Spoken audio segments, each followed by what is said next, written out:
Our family at Marlboro Tire and Automotive has taken the past few days to strategize and plan how to work through this pandemic.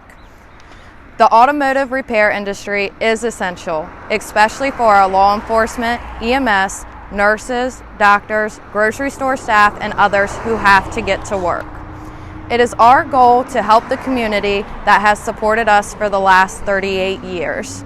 We have decided to remain open for business with a slight change of pace. We will be taking every precaution we can to provide a safe and healthy work environment for our families, our employees, their families, and our customers. Our temporary store hours will be 9 a.m. to 5 p.m. Monday through Friday until the state of emergency is lifted. We will only be accepting drop-off appointments until the state of emergency is lifted. Please give us a call at 301-627-4900 to schedule an appointment.